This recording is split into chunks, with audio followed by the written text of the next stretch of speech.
सो hey guys, कैसे हो आप लोग। आज हो गई है 5th ऑफ सितंबर यानी कि टीचर्स डे। एंड ये वीडियो जो है मैं कल रिकॉर्ड करने वाला था, लेकिन कल लैपटॉप की स्क्रीन में दिक्कत आ गई and then I had to get it replaced. ठीक है, सो स्क्रीन को जो है रिप्लेस करवा के लेके आया हूँ। अच्छा खासा खर्चा हुआ है। खैर, अभी टॉपिक पे आते हैं। इंग्लिश के क्वेश्चन आज डिस्कस करने वाले हैं, जो कि ओली बोर्ड के 2nd और 3rd सितंबर के मॉक टेस्ट में आए थे लाइव में। ठीक है, सो एक बार स्कोर देखो। मैथ्स में 81 थे, रीजनिंग में 74, 4 गलत हो गए थे। इंग्लिश में ओनली 2 गलत थे, 127, एंड रीजनिंग में जीके में जो है वो 38 थे। ठीक है, अभी सॉल्यूशंस की बात कर लेते हैं एक बार। रॉन्ग क्वेश्चन को देख लो एक बार। ठीक है, हल्का सा देख लो। मैथ्स में जो है वो क्वेश्चन नंबर 27 मुझसे 21 मुझसे नहीं हुआ। मुझे नहीं पता है कैसे निकालना है। 24 जो था वो नहीं निकाला गया। 6012 आ रहा है आंसर, लेकिन पता नहीं कैसे होगा।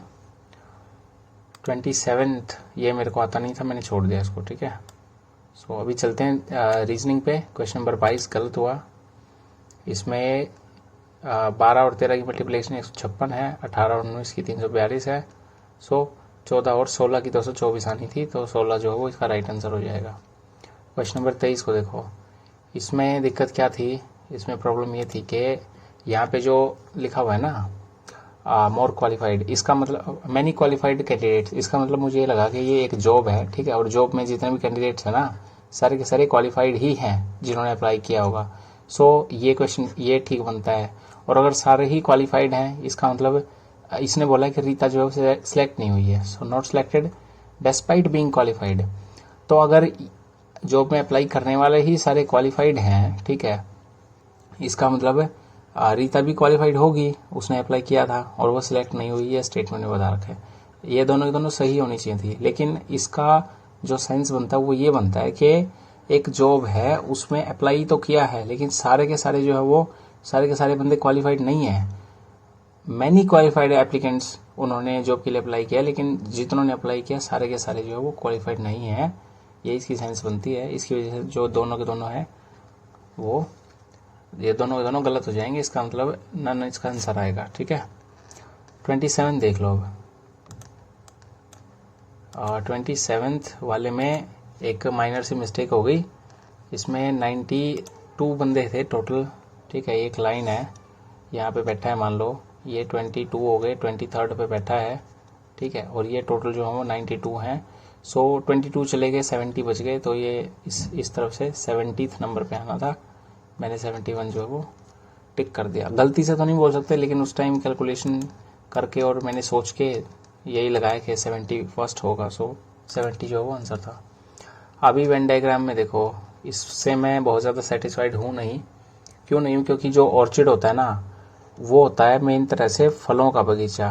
ठीक है, फलों का बाग, फूलों से कोई ज़्यादा लेना देना है नहीं उसका। सो फ्लावर और लोटस उसमें होना तो कुछ ठीक नहीं जम रहा है मेरे को, और खासकर लोटस। ठीक है, दूसरे फ्लावर हो सकते हैं, लेकिन लोटस जो है वो पानी में होता है। और बगीचा जब बोलते हैं ना, तो ज़रूरी नहीं कि वहाँ पे दल दल हो, पानी हो या तालाब हो।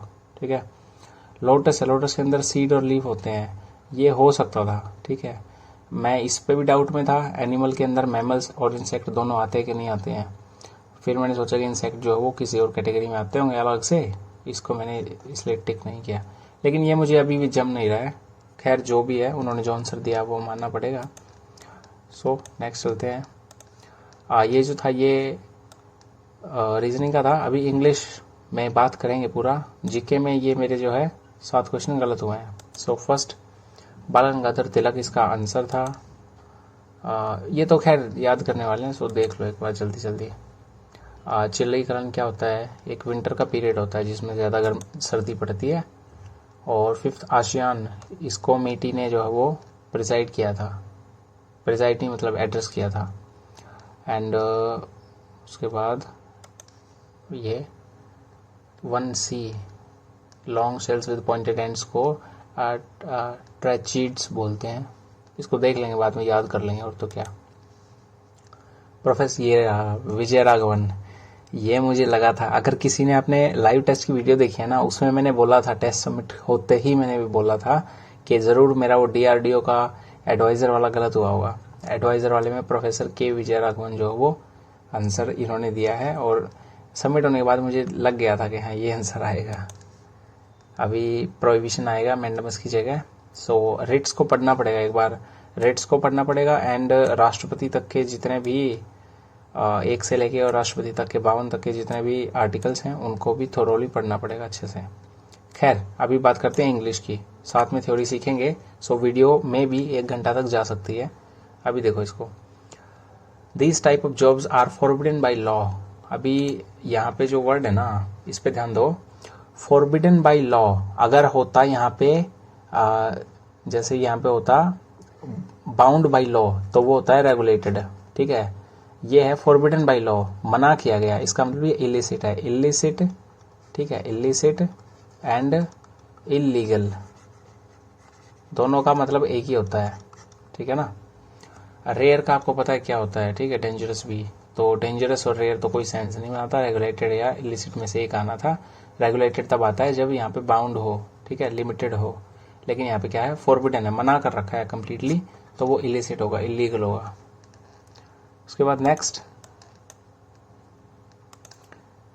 जो है वो question number 2, I told my friend. अब इसमें थ्योरी देख लो थोड़ी सी। I told my friend that she should.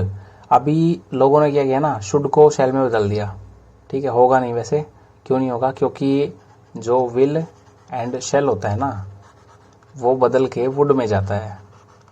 अगर यहाँ पे ये जो रिपोर्टेड वर्ब है ना, अगर ये दी है पास्ट में और यहाँ पे हमको यहाँ पे जैसे इसका एग्जांपल ले लो, इसको देख लो। अगर ये पास्ट में है और ये हमारा फ्यूचर में दे रखा है ना, तो जब ये पास्ट में बनेगा ना तो इसको हम वुड करेंगे, शुड नहीं करेंगे। ऐसा मत सोचना कि विल को वुड में बदलेंगे, शेल को शुड में बदलेंगे, नहीं।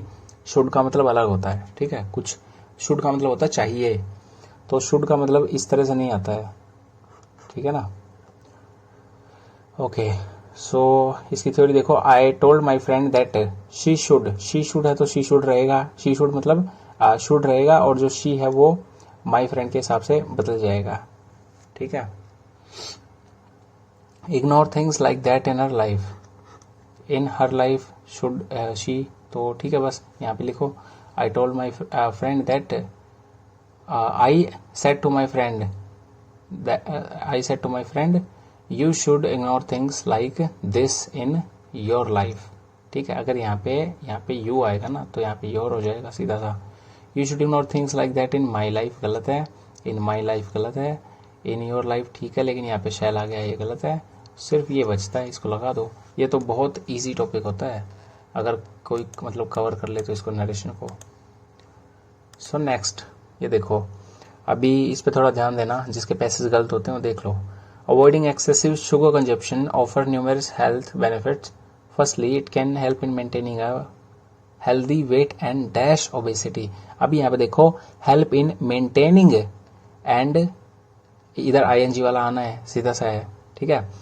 और हेल्दी वेट तो मेंटेन करता है, लेकिन ओबेसिटी यानी मोटापा एक नेगेटिव टर्म है, तो उसके लिए क्या आएगा, उसको मेंटेन करता है, नहीं करता है, गलत है। उसको ट्रिगर करता है ओबेसिटी को नहीं, ओबेसिटी के जो ओबेसिटी का जो वो होता है ना, क्या बोलते हैं उसको, रोकथाम, उसको ट्रिगर करता है, मतलब एनहेंस करता है, यानी कि ओबेसिटी को बढ़ने से रोकता है। लेकिन यहाँ पे ओबेसिटी की बात हो रही है, तो ओबेसिटी को एस्केप करना या प्रिवेंट करना। सो प्रिवेंट करना जो है वो यहाँ पे एक सूटेबल वर्ड है जो आएगा। सो प्रिवेंटिंग आप लगा सकते हो, मतलब लगाना चाहिए था। सो बेसिक था, इतना कुछ नहीं, 27 सेकंड में हो गया। अभी यहाँ देखो, इसको याद कर लो इस तरह से, कोई भी डिजीज है ना वो डेवलप होता है, ठीक है। Intake can lower the risk of developing type 2 diabetes. कोई भी डिजीज है या इन्फेक्शन है या ऐसा कुछ है तो वो डेवलप होता है, ठीक है ना। इसको एक तरह से आप याद कर सकते हो इसको, lower the risk of developing heart attacks या फिर developing heart disease, developing type 2 diabetes, इस तरह से। क्रैकिंग नहीं होगा, टेस्टिंग नहीं होगा, मैनिफेस्टिंग भी इसमें नहीं सेंस बनाता है। सो ये तो इजी था, इतना कुछ नहीं। यहाँ पे लाइवलीहुड एंड लाइकलीहुड में मैं थोड़ा कंफ्यूज हुआ था। चाइल्डहुड बिल्कुल नहीं आएगा, कोई सेंस नहीं बनाता। मदरहुड यहाँ कोई सेंस नहीं बनाता। लाइवलीहुड आजीविका से संबंधित होता होगा, जिंदगी जीने वगैरह से। लाइकलीहुड होता माहौल, आई थिंक। मैंने अब तक इनके मीनिंग नहीं देखे हैं, लेकिन जहाँ तक मैं समझता हूँ। सो शुगर को घटाने से क्या हो जाएगा कि कैविटीज़ और गम डिसीज़ का जो माहौल है ना वो कम हो जाएगा, इसका मतलब कैविटीज़ कम बनेंगी। सो लाइक्लीहुड इसमें लगाया मैंने थोड़ा सोच विचार करके। अभी क्वेश्चन नंबर ऑप्शन नंबर 4 पे मोर डैश लाइव्स। तो देखो स्टबर्न यहाँ पे कोई सेंस नहीं बनाता, टर्बुलेंट यहाँ पे कोई सेंस नहीं बनाता, ठीक है। जिद करना या फिर टर्बुलेंट यानी थोड़ी उथल पुथल वाली, थोड़ी जद्दोजहद वाली जिंदगी, कोई सेंस नहीं है। वाइब्रेंट और थॉटफुल में से आएगा, थॉटफुल तब आएगा जब यहाँ पे मेंटल स्टेट की थोड़ी ज़्यादा बात कर रखी हो कि भाई मेंटल स्टेट जो है वो मेंटल हेल्थ के ऊपर बात कर रखी हो, तब थॉटफुल आएगा। वाइब्रेंट यानी थोड़ी रंगीन ज़िंदगी, थोड़ी अच्छी ज़िंदगी, खुशहाल ज़िंदगी। सो वाइब्रेंट यहाँ पे ठीक बैठता है। हालांकि इस क्वेश्चन को करने के लिए मुझे काफ़ी सोचना पड़ा था, लेकिन हो गया, ये सही बैठ गया। मतलब इन दो में मुझे डाउट था, थॉटफुल एंड वाइब्रेंट में, और मुझे वाइब्रेंट थोड़ा सा 60% जो वो आंसर लग रहा था, 40% ये था। सो जो 20% का एक्स्ट्रा है ना उसने बचा लिया मेरे को, ठीक हो गया ये आंसर मेरा। सो नेक्स्ट देखो, फ्लॉन्टेड का मतलब होता है दिखावा करना। अभी ओपनड का मतलब खोल के दिखाना, ठीक है, एंटोनिम बताना है। ओपनड का मतलब भी दिखाना, खोलना, ठीक है, यानी दिखावा करना। रिवील्ड भी दिखावा करना, दिखाना। रिजर्व्ड यानी कि जमा करके रखना, एंड हिड छुपाना। सो जमा करके रखना is not the opposite of flaunt, ठीक है ना। अगर मैं बोल दूं कि खर्च करना तो उसको आप रिजर्व कर सकते हो, उसका उल्टा। लेकिन अगर दिखावा करना है तो दिखावा का उल्टा होता है छुपाना, ठीक है, बिल्कुल ना दिखाना। उसके बाद नेक्स्ट, अभी इसमें देखो ज्योग्राफिकल लोकेशन की बात की गई है, लेकिन ज्योग्राफिकल पॉइंट ऑफ व्यू से नहीं की है। किस पॉइंट ऑफ व्यू से की है? अगर जगहों के बारे में दिया है ना थोड़ा वर्णन कि भाई शिमला डूब गया, ये जगह डूब गई, वो जगह डूब गई, जैसे यहाँ पे है लाल पानी डूब गया, तो ये इन जगहों की इन्फॉर्मेशन सिर्फ इसलिए दी है क्योंकि डेवेस्टेशन दिखाना था जो कि कंटिन्यूस रेन ने की है, ठीक है। तो इसे ज्योग्राफिकल लोकेशन एंड फीचर नहीं है ये, इसका जो मेन पॉइंट है, ठीक है। फ्रीक्वेंसी ऑफ नेचुरल डिजास्टर भी नहीं दिखाया इसने ये नहीं बताया कि दिन में 10 बार बारिश आती है या अर्थक्वेक आते हैं, ये आता है, उसके ऊपर कोई बहुत बड़ी बात नहीं है, ठीक है। Efforts of Indian air force, efforts की बात की है लेकिन वो मेन पॉइंट ऑफ व्यू नहीं है। जो मेन पॉइंट ऑफ व्यू है जिसकी वजह से ये सारे के सारे पॉइंट यहाँ पे आ रहे हैं वो है डेवेस्टेशन, ठीक है, जो बर्बादी की है बारिश ने। उसके बाद नेक्स्ट देखो, इसमें कहीं पे भी नहीं है कि चीफ मिनिस्टर जो है वो बदला है, ये इनकरेक्ट हो जाएगा। उसके बाद सफर्ड लॉस ऑफ अप्रोक्सीमेटली 10,000, यहाँ पे 10,000 है तो 20,000 वाला गलत हो जाएगा। इसका मतलब इसका जो आंसर आएगा वो नीदर 1 और 2 आएगा, ठीक है, ए बी मान लो। कौन सा स्टेट अथॉरिटी ने जो ये कॉलेज को बंद रखने का दिया, तो नीचे इसका आंसर मिलता है यहाँ पे एजुकेशन डिपार्टमेंट, यहाँ लगाओ, आगे बढ़ जाओ। उसके बाद नेक्स्ट, तो इनक्लीमेंट जो है इस तरफ में मिलता है हमको, in the state due to inclement weather. Inclement यानी खराब मौसम, यानी खराब जो मार करने वाला, आम जिंदगी में मार करने वाला मौसम।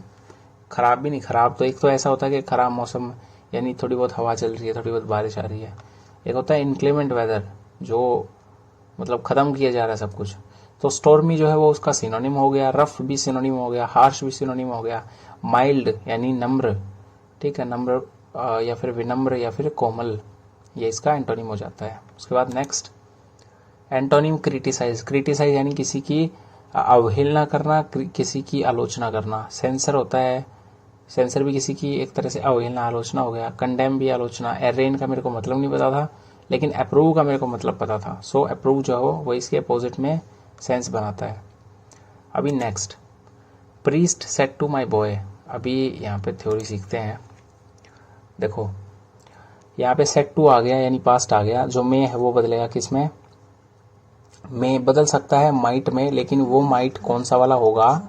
वो माइट होगा जब मे संभावना के लिए आया हो, पॉसिबिलिटी के लिए। For example the priest said to the boy, ये है यहाँ पे, ठीक है। और उसके बाद आएगा इट में रेन टुडे, ठीक है, इट में रेन टुडे कि आज बारिश हो सकती है। तो जब इसको सीधा करेंगे ना तब आएगा the priest told the boy that it might rain that day, ठीक है, दैट डे। लेकिन जब यहाँ पे इस तरह से आया है ना, ये किस लिए है? ये है विश के लिए, इच्छा के लिए, या फिर एक तरह से बोल सकते हैं मैं क्या होता है इसके लिए, कोई वर्ड, विश विश मांगते हैं ना यार, उसको क्या किस वर्ड से एक्सप्रेस करूँ अभी मैं, ये नहीं मेरे को समझ में आ रहा। जो भी, चलो छोड़ो। तो यहाँ पे क्या होगा ना, यहाँ पे होगा the priest may you live long, यानी यहाँ पे किसी चीज़ की इच्छा की है उन्होंने, मतलब कोई वो दिया है, क्या बोलते हैं उसको, दुआ दी है, ठीक है। दुआ के लिए हम क्या इस्तेमाल करेंगे, wished, the priest wished the boy that he may live long, इसको सीधा कर देंगे, यू को जो है वो द बॉय के हिसाब से कर देंगे। यहाँ पे क्या है, जेंडर मस्कुलिन है, इसका मतलब ही आएगा, और मे का मे आएगा, लिव का लिव आएगा, लॉन्ग यानी लॉन्ग, सिंपल, ठीक है। यहाँ पे बस विश्ड हो जाएगा और कुछ नहीं है। सो अगर माइट आता है, माइट नहीं लगेगा। The priest told the boy that he may live long, simple सा टोल्ड नहीं है, यहाँ पे एक्सक्लेमेटरी साइन है, यहाँ देखो एक बार, तो ये नहीं आएगा। सेड टू द बॉय, ये नहीं आएगा। Wish the boy that may you नहीं आएगा, सीधा होगा सेंटेंस, मे यू नहीं होगा, यू के बाद मे लगेगा, ठीक है, इसको ध्यान रखना। यहाँ पे आ गया the priest said to the boy can you bring me glass of water, तो यहाँ पे आएगा the priest asked the boy if he could bring him, ठीक है, bring him a glass of water. तो कैन यू हो है यहाँ पे, लेकिन जब सीधा करेंगे तो ही कुड बनेगा। सो ये ध्यान रखना, जब सीधा करोगे ना तो सब्जेक्ट के बाद में वर्ब या हेल्पिंग वर्ब आएगी। ओके, अभी चलते हैं नेक्स्ट क्वेश्चन पे। एक आध क्वेश्चन जो वो 15-20 सेकंड का है, एक आध क्वेश्चन पे 2-2 मिनट भी लगाएंगे, कोई दिक्कत नहीं। A compound that prevents the growth of disease causing micro organisms, तो इस क्वेश्चन में मैं थोड़ा कंफ्यूज था, आप टाइम देख सकते हो। 102 सेकंड जो है मैंने लगाई हैं। एंटीडोट एंड एंटीसेप्टिक के बीच में मुझे जो वो थोड़ी कंफ्यूजन थी। एलेक्सिर का मेरे को मतलब नहीं पता, अभी भी नहीं पता, मैंने सर्च नहीं किया इसको। प्रोबायोटिक, प्रो का मतलब होता है समर्थन करने वाला, साथ देने वाला। सो प्रोबायोटिक मतलब बायोटिक यानी बायो ऑर्गेनिजम्स की वजह से कुछ हो रहा है उसको, उसका साथ देने वाला, ठीक है। एंटी का मतलब होता है विरोधी। सो एंटीडोट मुझे लगा था कि जहर का, जो जहर के इलाज के लिए दिया जाता है ना, जहर का उल्टा जो है वो एंटीडोट है। एंड सेप्टिक जो है वो जैसे हम घरों में इस्तेमाल करते हैं, एंटीसेप्टिक यानी फ्लोर वगैरह साफ करने के लिए, ठीक है, तो वो भी कीटाणुओं को मारता है। तो ये सब सोच के मैंने एंटीसेप्टिक को लगाया था और ये करेक्ट भी बैठता है। सो ये मैंने ऐसे किया। उसके बाद नेक्स्ट, अभी इसमें देखो, ड्यूटी या ऑब्लिगेशन से रिलीज होना, एक्सोनरेट लगाया। सैक्रिलेज कुछ और है, पता नहीं क्या है, लेकिन ये नहीं है, ये पक्का नहीं है। सैक्रिलेज कुछ धर्म से संबंधित कुछ है पंगा। प्लेगरिज्म को बोलते हैं साहित्यिक चोरी। एल्मेनेक, एल्मेनेक क्या होता है, एल्मेनेक एक तरह का एक नाउन है, ठीक है। तो ये release someone, to release someone यानी कि कोई वर्ब हमको देनी है, ठीक है। तो एल्मेनेक एक नाउन है आई गेस, जैसे मैनिएक होता है, ठीक है, इस तरफ का। खैर जो भी हो, मुझे इस पे कोई मतलब ये था नहीं कि ये आंसर हो सकता है, तो मैंने इसको तो डिस्कार्ड ही कर दिया था। प्लेगरिज्म का मेरे को मतलब पता था। सैक्रिलेज धर्म से संबंधित कुछ चीज़ है, तो इसको मैंने दरकिनार किया एंड एक्सोनरेट को लगाया। तुक्का था ये, मुझे मीनिंग नहीं पता था, लेकिन मैंने तुक्का मारा और वो ठीक हो गया। He was mostly in a jovial mood, अभी जोवियल मूड है, अगर इसका मीनिंग नहीं पता ना तो आगे पढ़ो। As he conducted a round of assessments, उसने काफ़ी असेसमेंट ली, ठीक है। उसने मतलब he conducted a round of assessments, assessment उसने जो है वो गैदर की हैं, मतलब कंडक्ट की हैं। तो वो he was mostly in a jovial mood, एक अच्छे मूड में था वो, ठीक है। उसने जो है वो असेसमेंट कंडक्ट की थी। सो जोवियल का सिनोनिम बताना है। टायर्ड नेगेटिव है, सैड नेगेटिव है, ग्लूमी नेगेटिव है, और कॉर्डियल जो वो पॉजिटिव मीनिंग देता है। तो सिर्फ इसको लगा दो। अगर आपको इसका मीनिंग नहीं पता, इन सब से आप कुछ नहीं निकाल पा रहे हो, ठीक है, इसको लगाओ सिंपल सा। पॉजिटिव नेगेटिव ढूंढ लो, जो कॉन्ट्रास्टिंग मिले ना उसी पे रुक जाना, बस उसी को देखना। उसके बाद नेक्स्ट, अभी यहाँ पे देखो, you may ask for Varun's help to finish the task, ठीक है। यू मे आस्क, इसका क्या होगा, फॉर वरुण्स हेल्प, तो वरुण्स हेल्प और मे है तो मे के बाद में लगेगा बी और फिर आस्क का बन जाएगा आस्ट, क्योंकि बी के पास में वर्ब की थर्ड फॉर्म आती है।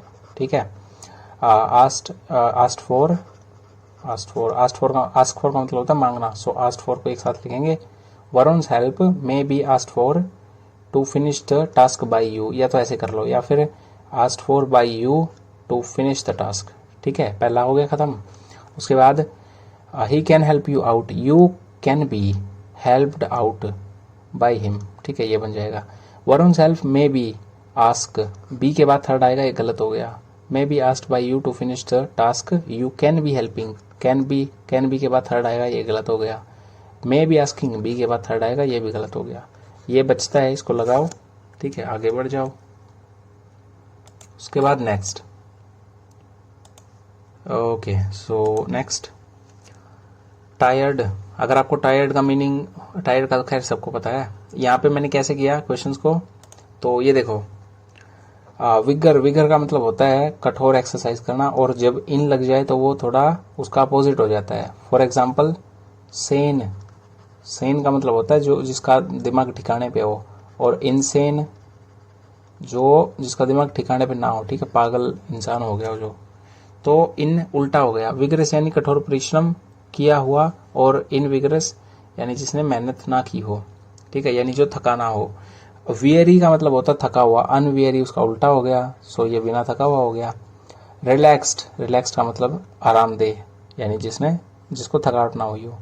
बच गया ये लगा दिया, और इसको मैंने कैसे किया, एनर जो है वो एनर्जी का कुछ दे रहा है, सो एनरवेटेड जिसकी एनर्जी खर्च हो गई हो, इसलिए मैंने टायर्ड लगाया। हालांकि जो मैं मतलब बता रहा हूँ ना, मतलब एक तरह से जिनका सेंस बता रहा हूँ, क्या पता वो सेंस ठीक ना भी बैठता हो, लेकिन कुछ ऐसा ही सोच के मैंने ऑप्शंस को जो वो डिस्कार्ड किया था और इसको लगाया था। सो मेरे लिए तो काम करता है ये। क्विकली का देखो, अभी स्लोली स्लो होता है हमको पता है, स्लगिशली एकदम धीमे धीमे चलना, लिंगरिंगली किसी जगह पे चिपके रहना, डटे रहना। फॉर एग्जाम्पल अगर हमारे कुछ कीड़ा वीड़ा चल रहा है ना, उसको हम बोलेंगे लिंगरिंग। ठीक है, थोड़ा ज्यादा देर तक रहना, लिंगरिंग ऑन आर बॉडी, इस तरह से। उसके बाद नेक्स्ट फाइट का देखो, अभी डेफियंस क्या होता है, डेफियंस होता है रेजिस्टेंस, हॉस्टिलिटी होता है क्या, शत्रुता, एग्रेशन भी शत्रुता एक तरह से। ठीक है, ये तीनों के तीनों नेगेटिव सेंस में है। पैसिफिज्म जो है ना वो शांति है, तो फाइट का जो अपोजिट होगा, एंटोनिम होगा, वो पैसिफिज्म होगा। नेक्स्ट सेक्रेड का मतलब पवित्र होता है, होली यानी पवित्र, प्योर यानी पवित्र, प्रोटेक्टेड यानी सुरक्षित। ठीक है, प्रोफेन होता है धार्मिक रूप से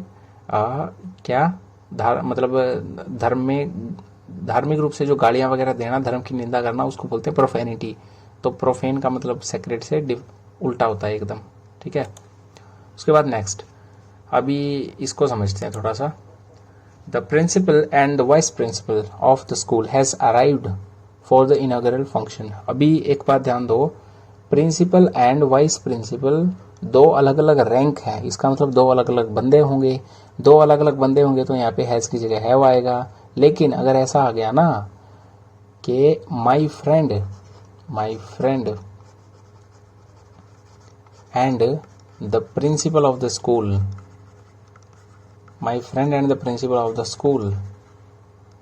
स्कूल, और फिर यहाँ पे has arrived for the inaugural function आ गया, तो हैज जो है वो ठीक होगा वहां पे। जरूरी नहीं है 100%, क्या पता माई फ्रेंड और द प्रिंसिपल भी अलग अलग बंदे हों, लेकिन हैज वहां पे ठीक मानना जा सकता है, क्योंकि क्या पता जो प्रिंसिपल है वही मेरा दोस्त हो, जो मेरा दोस्त है वही प्रिंसिपल हो। ठीक है, सो हो सकता है कि ये जो बंदा है ना, माई फ्रेंड एंड प्रिंसिपल, ये एक ही बंदा हो, एक ही व्यक्ति हो, तो यहाँ पे हैज आ सकता है। लेकिन यहाँ पे हमको ये पता है कि principal and vice principal are two different post. ठीक है, उस पे एक बंदा काम नहीं कर सकता है, दो पोस्ट को एक बंदा होल्ड नहीं करेगा, इसलिए यहाँ पे हैव आएगा। ओके, अभी चलते हैं नेक्स्ट। ये देखो फर्स्ट, तो साइंस हैज बेस्टोड अपॉन यानी कि एक तरह से वरदान है। ठीक है, एन अनपैरेलल्ड अद्भुत, या फिर जिसको नापा नहीं जा सकता, बोन यानी वरदान होता है, लिटरल मीनिंग। ठीक है, बेस्टोड अपॉन किसके अपॉन, किसके लिए वरदान है? ह्यूमिलिटी विनम्रता, ये तो नहीं आएगा। ह्यूमैनिटी मानवता, होमोजीनिटी इसमें नहीं बैठता है, अर्थली भी इसमें नहीं बैठता है, ठीक है। अपॉन ह्यूमैनिटी मानवता के ऊपर क्या है? एक वरदान है मानवता के लिए। 11 सेकंड में हो गया ये। नेक्स्ट दूसरा, boundaries of human dash, human क्या? यहाँ पे देखो अंडरस्टैंडिंग ऑफ साइंस दे रखा है, scientific discoveries we gain a deeper understanding. Understanding यानी क्या? नॉलेज ही तो होता है ना, अंडरस्टैंडिंग किसी चीज की गेन करना यानी उसकी नॉलेज गेन करना, सो नॉलेज आएगा। हेल्थ से कोई मतलब नहीं है, लॉन्जिविटी से कोई मतलब नहीं है, बरियल तो एकदम ही आउट ऑफ सेंस है यहाँ पे। नेक्स्ट देखो, अभी ये दे रखा है life saving medical dash, medical dash क्या? तो एनेग्मा नहीं होगा। क्वांट्री, क्वांट्री का मतलब शायद क्वांट्री मैंने पढ़ा था, खैर जो भी है, मतलब एक नेगेटिव वर्ड है शायद ये, ठीक है। एंड ब्रेकअप्स भी नहीं आएगा। तो ब्रेक थ्रू, ब्रेक थ्रू का मतलब होता है कुछ ऐसा काम जो आगे के लिए रास्ता खोले, ठीक है, मतलब एक महत्वपूर्ण कदम, ये मान लो आप। उसके बाद मेरे को इस क्वेश्चन में डिस्टेंट का मीनिंग ही मैं भूल गया था।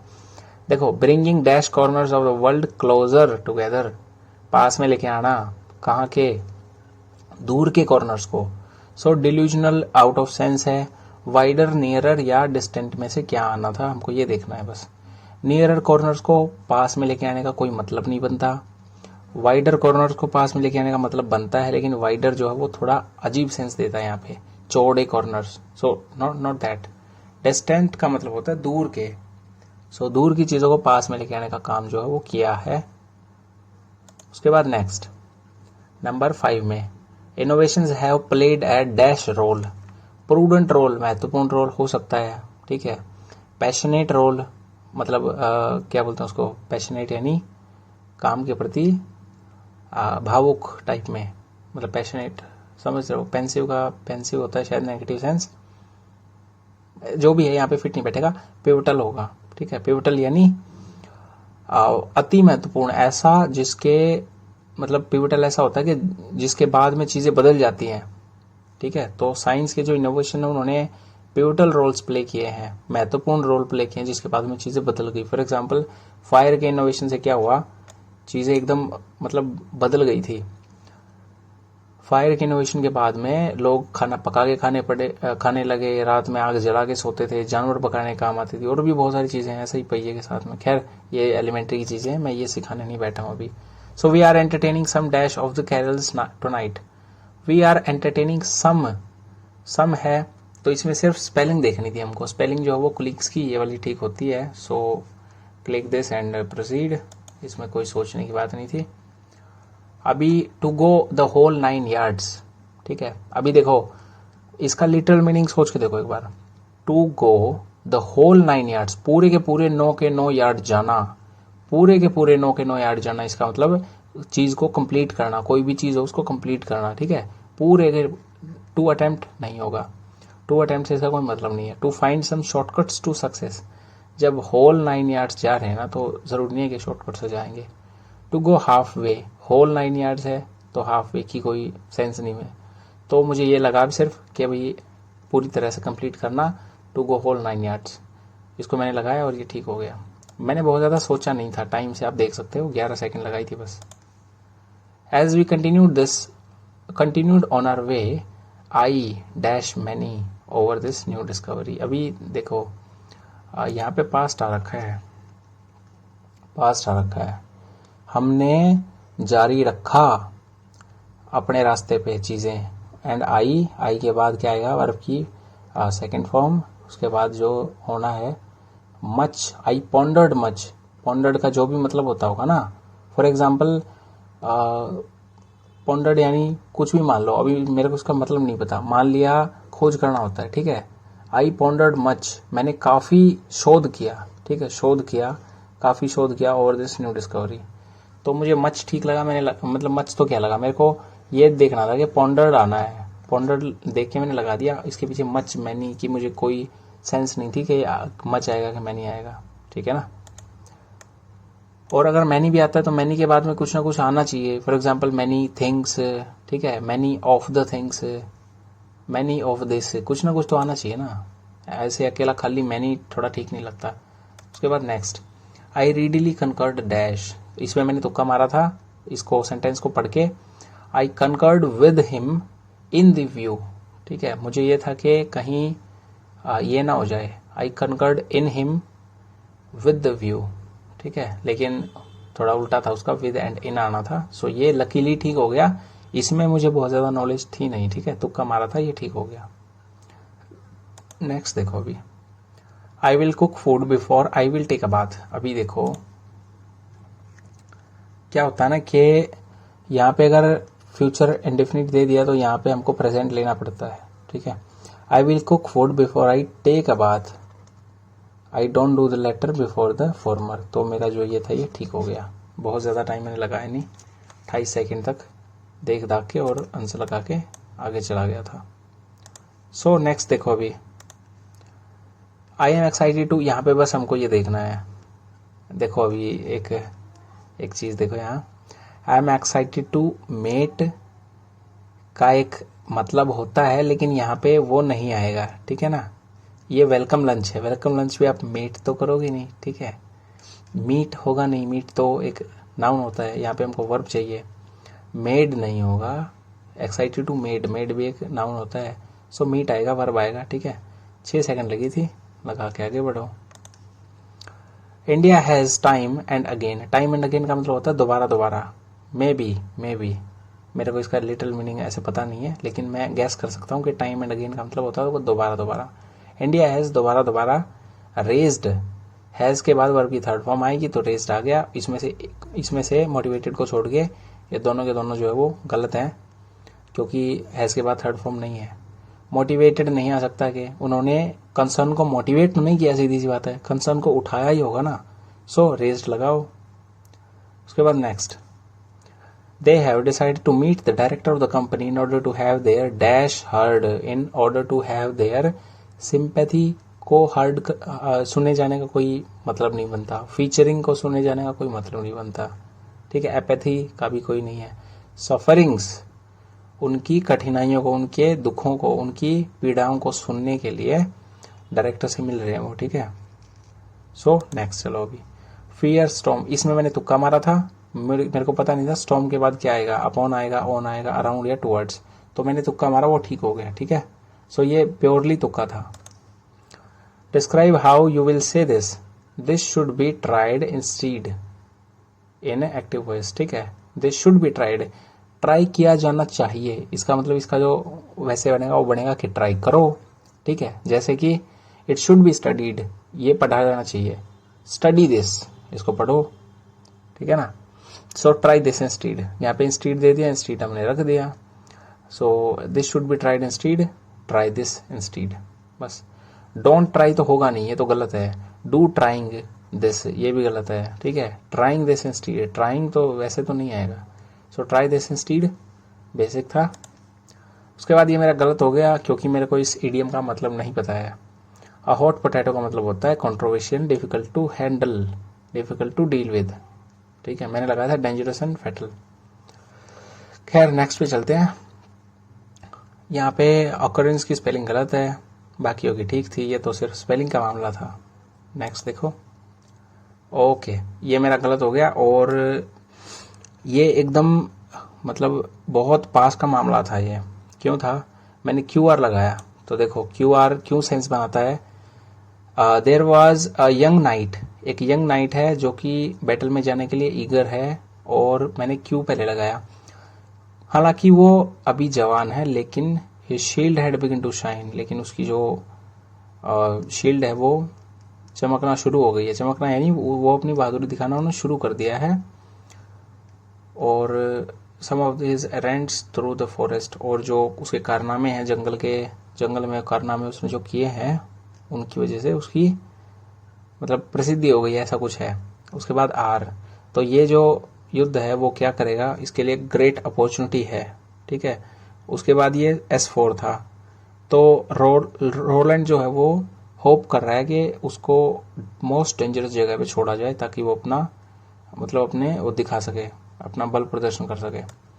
तो ये सेंस बना रहा था, लेकिन फिर उन्होंने PQ दे दिया, और मैंने आंसर टिक करते टाइम ये बोला भी होगा शायद कि दोनों में से एक होगा। So he was a splendid warrior, जिसकी आंखें तारों की तरह चमकती थी, एंड वो there was anything to do in the way of knightly deeds, वो कर सकता था। ठीक है, उसके बाद में क्यू, फिर क्यू वाली चीज आ गई है। ठीक है, सो दोनों में से दोनों की दोनों सेंस बना रही थी, उन्होंने पी क्यू आंसर दिया है तो उसको मान के चलते हैं। ओके, सो ये मेरा तुक्का था, ये गलत हो गया। कहीं तुक्के ठीक लग गए, कहीं गलत हो गए। नेक्स्ट देखो अभी। ओके, सो ये देखो, ये बिल्कुल इजी रहता है, ये जो थोड़ा बहुत आता है ना छोटे सेंटेंस, ये ठीक रहते हैं। अभी देखो इसको ध्यान से। वंस ही कौन, इसका जवाब चाहिए, इसका मतलब ये सेंटेंस आगे आएगा नहीं, ये ऑप्शन गया। ठीक है, अब आ गया ए। ही ऑफन, अब फिर से ही है, ये कट गया, ये भी गया। ठीक है, अब रह गया बी वाला, सो बी को पढ़ते हैं। Emperor Akbar was in the habit of putting riddles and puzzles to his courtiers. ठीक है, अपने दरबार वासियों को, दरबारियों को वो रिडल्स देता था। ठीक है, और बी के बाद क्या आएगा, A. He often asked questions which was strange and witty. ठीक है, दोनों में है, बढ़िया। अभी इसमें सी है, सी को पढ़ो। It took much wisdom to answer these questions. ठीक है, सी को पढ़ते हैं। Once he asked a strange question that confused everyone. Okay, it took much wisdom to answer these questions. He asked a strange question के बाद these question वाली जो line है ना, वो कुछ सेंस नहीं बनाती है।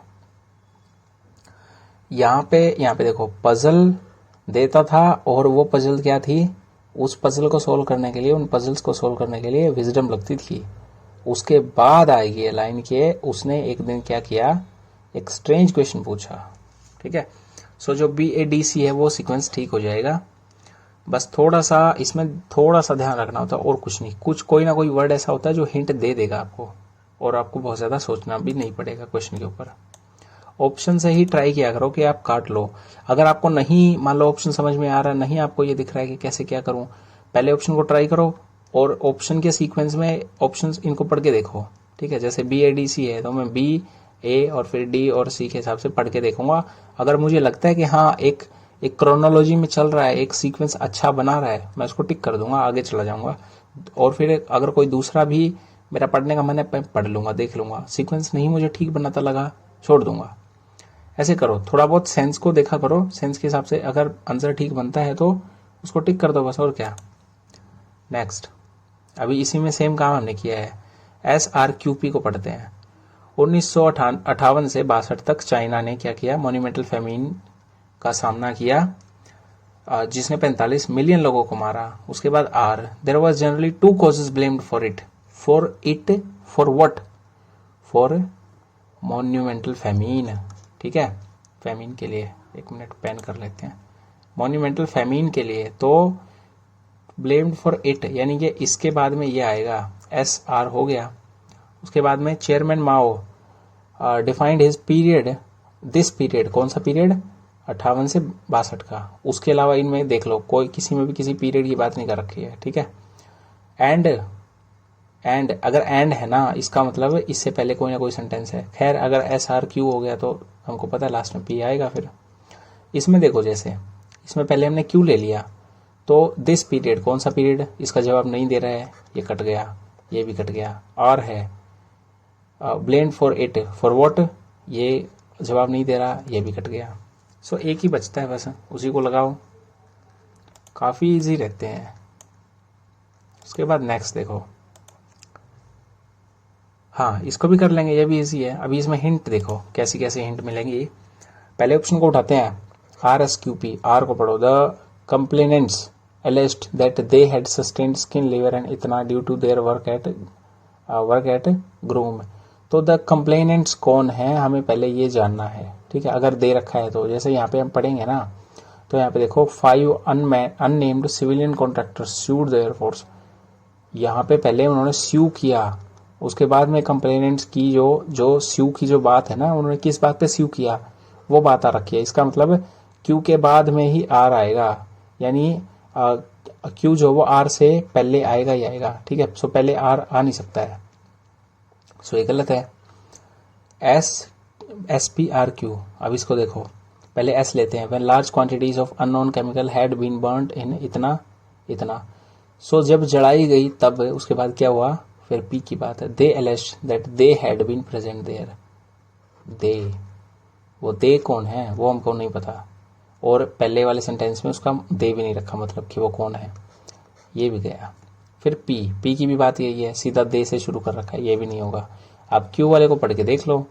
पहले तो दे दिया कि 1994 में 5 लोग हैं, ठीक है जी। उसके बाद दे दिया पी, वो वहीं पे थे कब, जब large quantities of unknown chemical जलाया गया, ठीक है। उसके बाद में आर, कंप्लेनेंट्स का ये कहना है कि they had sustained skin, liver and respiratory injuries, उनको बीमारियां हो गई हैं इसकी वजह से, ठीक है। ये पूरा एक सीक्वेंस था। उसके बाद नेक्स्ट, ऐसे कुछ ना कुछ हिंट मिलेगी मिलेगी, सेंस पकड़नी है बस, उसके बाद सारा काम हो जाएगा। गुलीबल का मतलब हमको पता है क्या होता है, गुलीबल का मतलब होता है भोला भाला, ठीक है, जिसको आसानी से बेवकूफ बनाया जा सकता है, ठीक है, इस तरह का बंदा। इसका एंटोनिम बताना है, यानी चतुर चालाक बंदा हमको देखना है। मेरे को एस्ट्यूट का मतलब नहीं पता, तो मैं क्या करूंगा, मैं बाकियों का मतलब देखूंगा। फुलिश यानी बेवकूफ, ट्रस्टफुल यानी जिस पे भरोसा किया जाए, क्रेडुलस यानी भोला भाला, ठीक है। बचता है एक, एस्ट्यूट, उसी को लगा दो, वही ठीक हो जाएगा। सो मैंने यही किया, ऑप्शन एलिमिनेशन। अभी चलते हैं नेक्स्ट पे, या हो गया, नहीं एक बाकी है। शेल्डम का मतलब होता है कभी कभार, ठीक है, जैसे हम कई सारे सेंटेंस पढ़ते हैं, कभी आपने पढ़ा होगा, he seldom does this, he seldom does this, वो मुश्किल से ही कभी ऐसा करता है, वो रेयरली ही कभी ऐसा करता है, ठीक है। शेल्डम का मतलब होता है रेयरली, कभी कभी। फ्रीक्वेंटली मतलब बार बार, ठीक है। ऑफन यानी प्राय, रेगुलरली यानी नियमित तौर से। तीनों का मतलब एक जैसा है, और अगर इसका मतलब ही नहीं बताना तो भी ये देख लो भी किसका मतलब कैसा है। फ्रीक्वेंटली यानी जल्दी जल्दी, या फिर मतलब बार बार। ऑफन का मतलब प्राय, ऑफन का मतलब जो डेली लाइफ में या थोड़ा एक ठीक ठाक पीरियड के बाद जो काम होता हो।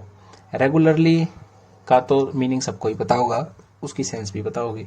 सो रेयरली बचता है, उसको लगा दो, आगे बढ़ जाओ बस। तो ये थे इंग्लिश के क्वेश्चंस। इसके बाद आई होप कोई क्वेश्चन नहीं है, ठीक है। सो इंग्लिश के सारे क्वेश्चन विद थ्योरी मैंने आपको कोशिश की है समझाने की, और मैंने कैसे इनका आंसर जो है वो लगाया था, ठीक है। सो अभी अगला जो भी आप टेस्ट दोगे उसमें थोड़ा सा इंग्लिश के क्वेश्चंस पे हल्का सा टाइम ज्यादा लगाना, और PQRs को अच्छे से पढ़ के देखना, और ये देखना कि आप कौन से क्वेश्चन, कौन से ऑप्शन को जो है वो हटा पा रहे हो, कौन से क्वेश्चन को ठीक कर पा रहे हो। काफी बढ़ेगा स्कोर। आप मेरे पिछले मॉक टेस्ट उठा लो जुलाई के एंड अगस्त के, उसमें इंग्लिश के नंबर जो है वो आपको 107, 103, 101 और 112-15 ऐसे दिखेंगे, लेकिन पिछले 2-3 मॉक से स्कोर जो है 119, 131, 127 ऐसे चल रहा है। उसका रीजन सिर्फ यही है, 1-2 क्वेश्चन जो मुझे मेरा जो रॉन्ग होता था वो मैंने सुधारना शुरू कर दिया, और वो ठीक हो रहा है अभी, ठीक है। सो 1-2 क्वेश्चन का मतलब होता है अगर मैं 2 क्वेश्चन भी ठीक कर लेता हूँ जो पहले मेरे गलत होते थे, इसका मतलब मैं अपने 8 नंबर सुधार रहा हूँ, और 8 नंबर में रैंक कहाँ से कहाँ जाएगी ये आपको पता ही है, जिसने 2022 का सीजीएल देख लिया, ठीक है। सो अभी के लिए चलते हैं, स्कोर एक बार और देख लो। ये स्कोर था टोटल। अगली बार कोशिश ये रहेगी हमारी कि 330 का मार्क है ना, उस तक पहुंचा जाए कैसे भी करके। 20-25 सितंबर के आसपास तक कोशिश रहेगी कि मैं पहुंच जाऊं 320-25 से ऊपर, ठीक है, 25 से या 30 के आसपास टच कर जाऊं। और 330 टच करने का मतलब है कि 92-3-4 परसेंटाइल मेरी बननी चाहिए। ऐसा नहीं है कि 85 परसेंटाइल आ रही है और मेरा स्कोर 330 जा रहा है, उसका कोई मतलब नहीं है। इसका सीधा सा मतलब ये है कि पेपर आसान आ रहा है फिर तो, ठीक है। सो मुझे इसी लेवल के पेपर में 330 या 35 स्कोर जो है वो करना है, 325 मान लो, 30 मान लो, ठीक है, उसके आसपास में। सो देखेंगे अभी कितना इंप्रूवमेंट हो पाता है। सो अभी के लिए बाय, मिलते हैं नेक्स्ट वीडियो में जो कि होगी नरेशन के ऊपर। सो नरेशन को ध्यान से पढ़ लेना, इसमें जितना बताया, जितने 2-3 क्वेश्चन थे उनको पढ़ लेना, एंड जो अगली वीडियो आएगी उसको देख लेना। टेंस की एंड वॉइसेस की वीडियो मैंने डाल रखी है, डिस्क्रिप्शन में लिंक मिल जाएगा, इम्प्रूविंग इंग्लिश के नाम से एक प्लेलिस्ट है, उसको देख लेना, ठीक है। सो अभी के लिए बाय, तब तक के लिए पढ़ते रहो। जय हिंद।